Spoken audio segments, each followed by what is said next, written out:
election. He reportedly made the decision because he had been warned they were a target. The opposition politician was quoted as saying friends living outside the country had offered to host his family for their safety. Photos purporting to show his family at the airport were shared on social media late on Thursday. Meanwhile, Bobi Wine's bodyguard was killed last month when he was run over by a vehicle belonging to the military police. However, the convoy of another presidential candidate, Patrick Amuret, was fired at with live bullets. And Ethiopian troops have killed top officials of the Tigray People's Liberation Front in an operation. Those killed include TPLF spokesperson and former head of Tigray's Finance Bureau, Daniel Asefa, and former head of Ethiopian Broadcasting Authority, and others.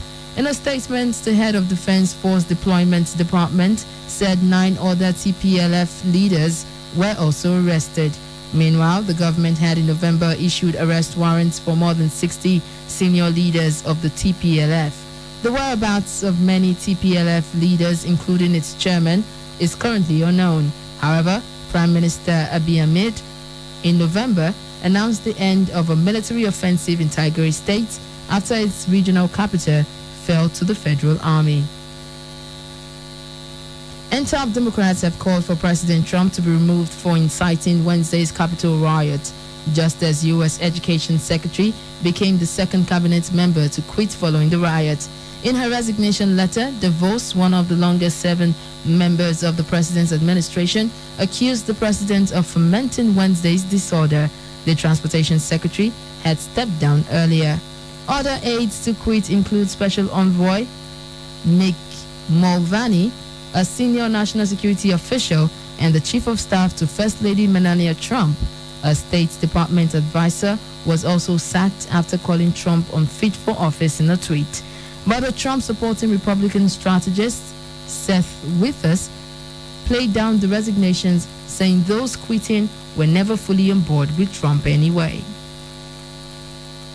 Meanwhile, a United States Capitol Police officer has died from injuries sustained in the attack on Congress by a pro-Trump mob, as top Democrats have called for the president to be removed for inciting the riots. House Speaker Nancy Pelosi urged Vice President Mike Pence to invoke the 25th Amendment to the Constitution to declare the president unfit for office. Alternatively, she vowed to initiate the process to impeach the president. Wednesday's violence came hours after Trump encouraged his supporters to fight against the election results as Congress was certifying President-elect Joe Biden's victory in the November vote. Meanwhile, the police said 5 people have died in relation to the riots, including Brian Sicknick, an officer of the U.S. Capitol Police, who was injured while physically engaging with protesters. Although the top congressional Democrat Speaker Pelosi and Senate Democratic leader Chuck Schumer have urged Vice President Pence and Trump cabinet to remove the president for his incitement of insurrection. Elsewhere, the World Health Organization has called on European countries to do more to curb a new variant of coronavirus that was first detected in the United Kingdom. WHO Europe Director Hans Klug said tougher measures were needed to flatten the steep vertical line in rising cases in some countries. He said 22 European countries now have cases of the variant, calling this an alarming situation.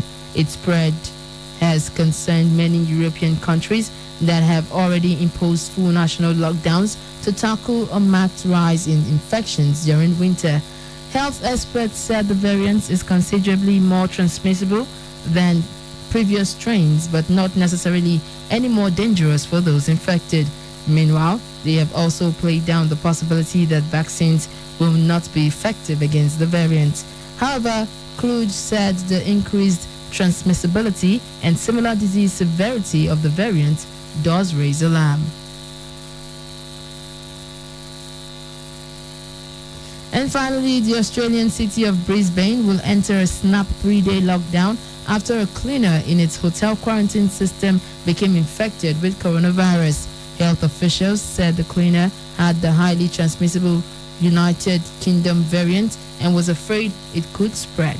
However, Brisbane has seen very few cases of the virus beyond quarantine travelers since Australia's first wave last year, as this is the first known instance of this variant entering the Australian community outside the hotel quarantine. Meanwhile, the lockdown is for 5 populous council areas in Queensland state capital. Australia has reported 28,500 coronavirus infections and 909 deaths since the pandemic began, and by contrast, the US, which is the hardest hit country, has recorded more than 21 million infections, while nearly 362,000 people have died from the disease.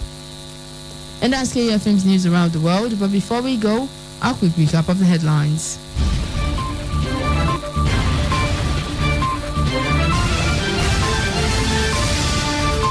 Uganda presidential candidate sends family into exile before Uganda polls. President Trump under pressure over Capitol riots. And travelers to United Kingdom to show negative test results. Do remember that the continued unity of Nigeria is a collective responsibility. Be sure to play your part. Do not forget you can listen to us anywhere in the world by visiting our website at www.kufm.net or download our mobile app from the Google Play Store. We are also on YouTube at KUFM Nigeria, and you can also listen to us on RadioGarden.com. KUFM's News Around the World was produced by Godson Tubebo. I am Omoye Ogbaide saying thanks for listening. Good afternoon.